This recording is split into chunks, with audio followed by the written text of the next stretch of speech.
morning. Happy Friday, and thanks for joining me again for a cuppa, well, a cup of whatever you love. For me, it's a good cup of coffee this morning with a little foamy creamer. Today we're talking about authentically you. Do you have trouble being authentically you? Have you ever thought about this? I have to say that expressing the authentic me has been a lifelong struggle. I was an exuberant child. I was born to parents and a mother who appreciated the quiet, the calm, and the peace and I wanted to dance, right? To sing, to perform, to tell everybody every detail of everything I knew. I wanted to talk about every wonderful thing I had discovered that day, but this was unacceptable in a well-behaved child, right? And I'm clever, so I learned to start hiding the parts of myself that didn't fit in with the expectations, anything that had consequence this time, right? I learned to stuff parts of me down that were not going to get the responses I was looking for. Now, it's taken a lifetime, and I'm 62. I know. I look good. Good genes, baby. Anyway, taken a lifetime to rediscover all the parts of me that I had squashed down, that I felt like I had to hide to be loved. So that's why we're talking about authenticity, because it really means something to me. I've done all the things I'm recommending for you today, and they helped. So let's get into it, right? Being authentic means that you act in ways that show your true self and how you feel. Rather than showing people only a particular side of yourself, you express your whole self genuinely. And that means to succeed in being authentic, you first have to know who your true self is, right? Now, lots of benefits of being authentic. Trust and respect. When you're true to yourself, well, you not only trust your own judgments and decisions that you make, but you trust your relationships with others, right? You stand by your values. You're living in integrity. Never walking back what you say. That's being authentic, right? And we are so much more than just our mistakes. So much more than just our bodies. So much more than just our thoughts, right? We are beautiful, creative, loving, physical and yet spiritual, constantly evolving and changing, magical beings. And you can find your power. You can find your authentic self in self-love. So we've danced around it, right? We've talked about self-care and all the things that go with self-love, but being your authentic self is nothing more than truly loving yourself. We are our own worst critics, right? Sometimes we're so mean to ourselves. We question, we doubt ourselves. We criticize, we judge. We are much meaner to ourselves than we are to other people. Did you ever notice that? We are much tougher on ourselves, and we say things to ourselves that we would never in a million years think of saying to a dear friend. So the truth is that you need to learn to be friends with yourself. It's a lifetime friendship. And if you aren't friends with yourself, what happens? You're basically in solitary confinement, right? If you don't like being with yourself, man, you can't get away from yourself. So it's a friendship. And like any friendship, it requires work.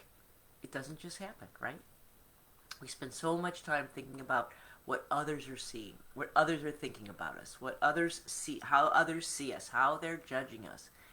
Sometimes we see ourselves as the ugly duckling. We see ourselves, everyone else around us is doing so much, so good. They all got their faces on, and we can't compete. We feel like the ugly duckling, right?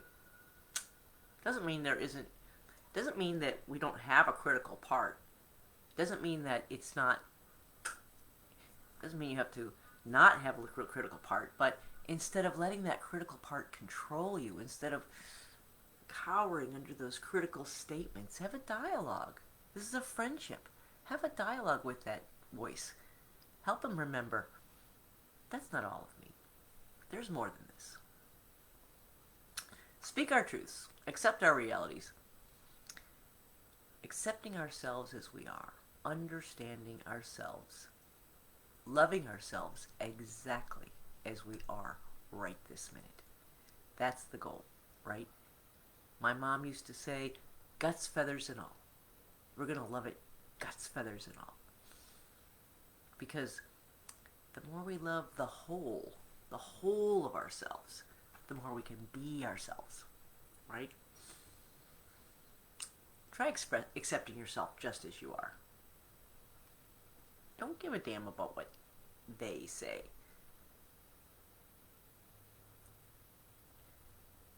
This is about courage.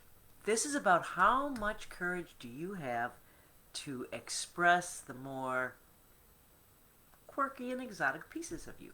The pieces of you that maybe not everyone will love. Right?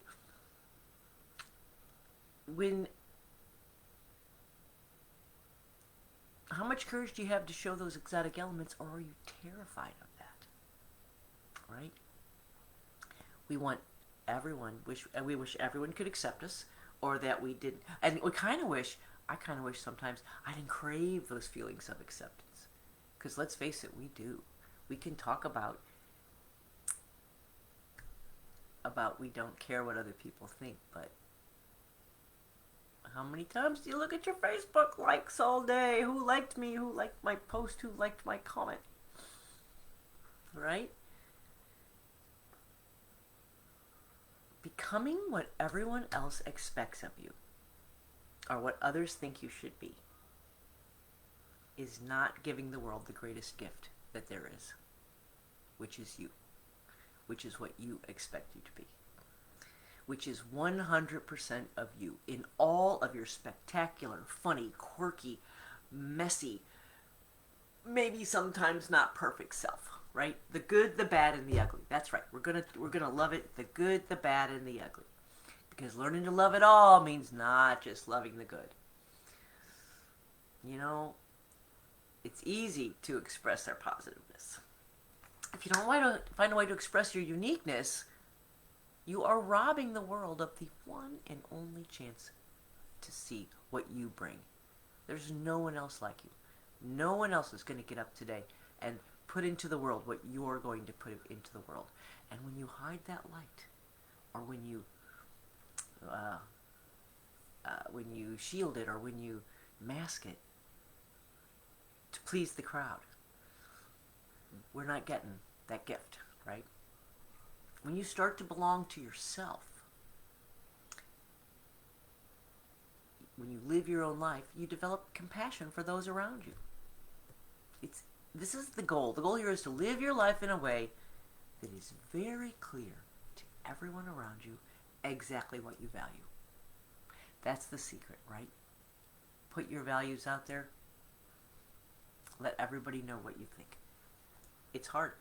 It's not an easy task, right? Being authentic means loving yourself enough, trusting yourself enough to be who you are. Damn the torpedoes, full speed ahead. So we're going to learn to love ourselves, be good to ourselves. Start with your own self-worth, right?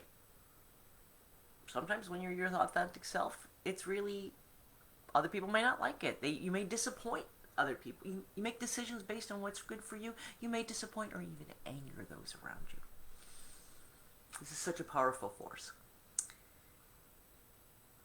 Such a powerful force, the force of what others think, or what we, the thoughts we hold in our head about what others think. It's such a powerful force that sometimes we'll do things, or we won't do things, to avoid its wrath, or to stay in the happy light of those around us, right? But, and this is the secret, there is magic in simply being okay with other people's unhappiness. I know, for you people pleasers out there, you grew up making sure everybody was happy around you and being what everybody, your little chameleon act, being what everybody wants you to be. There is magic in simply being okay with other people's unhappiness. Sounds simple, right? There's power in stepping back and simply allowing them to express their authentic selves, right? Without you having to make an adjustment.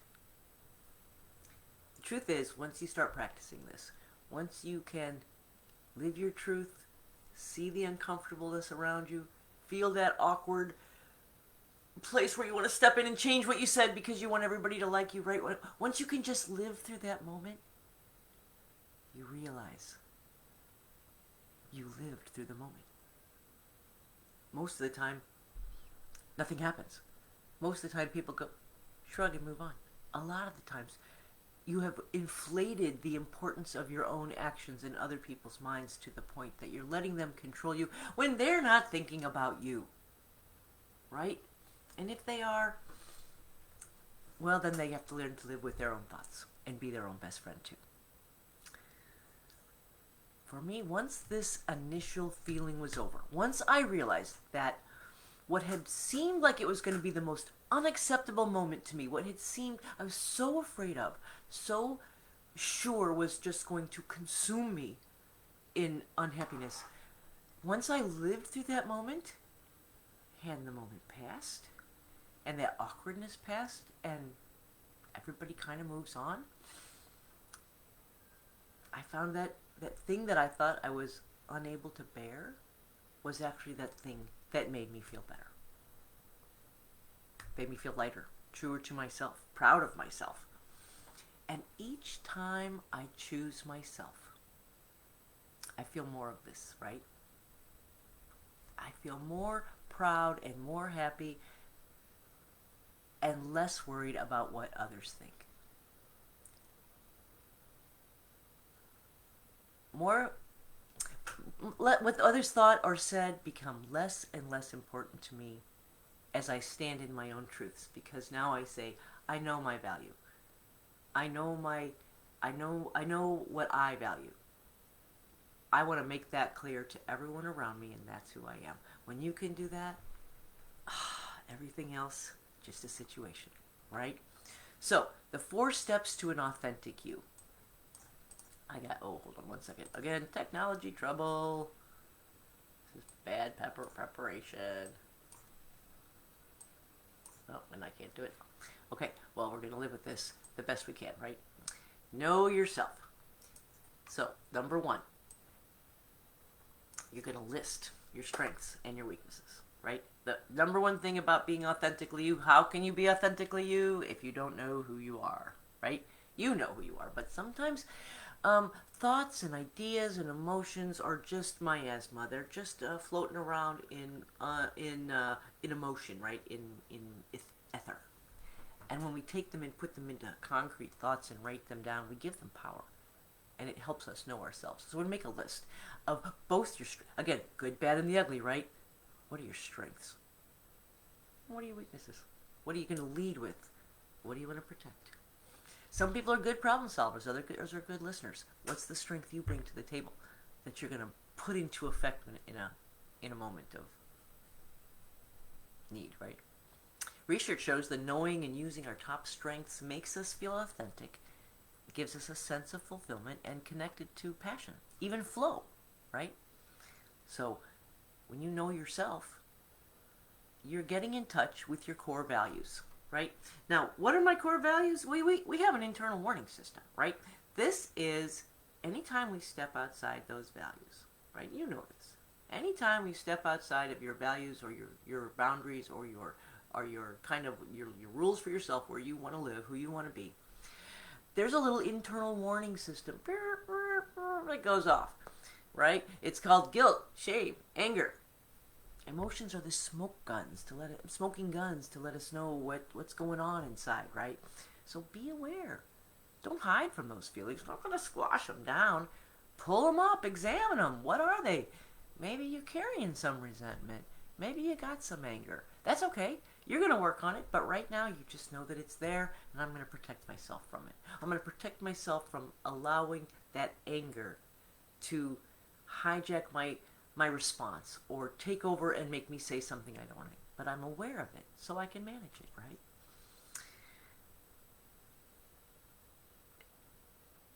Now, pro tip. Here's my pro tip. It's about guilt. This is my lifelong advice about guilt. Simple dimple. If you're going to do something that you know you're going to feel guilty about it, you need to make a decision. Don't do it, or be okay with doing it and don't feel guilty about it. But doing it and then feeling guilty about it, that is simply self-flagellation. That is something that some of us who are really hard on ourselves, when we're looking for things to beat ourselves up about, that's one way we do it. So if you're going to do it, make up your mind, I'm going to do that and hear why, and I'm going to be okay with it. Or my guilt, my internal warning system, my smoke signals coming up telling me, I'm not going to be happy with myself if I do this, so I'm not going to do it. Anyway. Okay, next. Acknowledge any parts of you that are based on expectations. Start looking at what are you doing because you were pleasing someone. Your parents, your coworkers, your friends, your peers, society. We all want to be liked. We all send our representative, right? I call this the front of the house guy. This is the guy who is taking care of things where the public can see him, not the back of the house, right? The guy who steps in front of the curtain. The guy who answers the door and closes it behind you. So you just see what we want you to see. The one who only shows the acceptable part of you. And by acceptable, I mean acceptable to those around you, not acceptable to yourself. That's our representative. We want to let go of the ought tos, right? I ought to do this. Focus on what you truly desire. Being clear on how we want to be... Okay, here's another tip. Being really clear on how you want to be remembered releases you from the oughts and helps to guide your decision making during the day. Helps us focus on only being true to ourselves.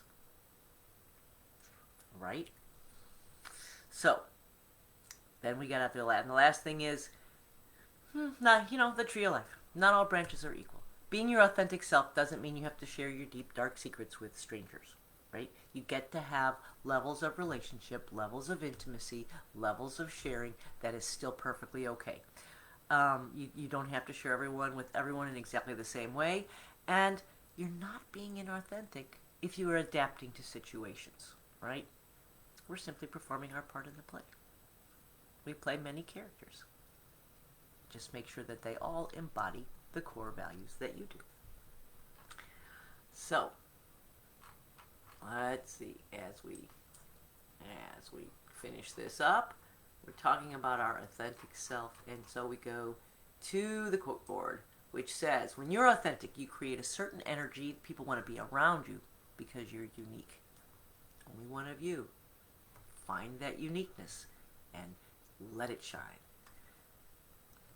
Again, thank you. I'm going to put on the glasses. There's a vitality of life force. There's a vitality, a life force, an energy, a quickening that's translated through you into action. And because there is only one of you in all of time, this expression is unique. And if you block it, it will never exist through any other medium and will be lost. Martha Graham. I believe she's also one that said you don't have the right to decide if your art is worthy. Your job is to put it out there. Your task is not to seek for love, but merely to seek and find all the barriers within you that you've built against it. Being an authentic self. Hard to love yourself when you're not open to love all the way around, right? Find the courage to be authentic. Not everyone will like you, but no one can if they don't truly get a chance to know you. Leo Droscher. We want to know you, the real you, the beautiful, fantastic, only you. The reward for conformity. I want you to listen to this very carefully.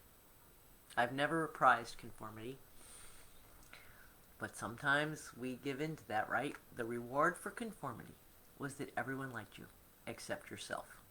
Rita Mae Brown. Ha ha ha, true, true, true. What makes you vulnerable makes you beautiful.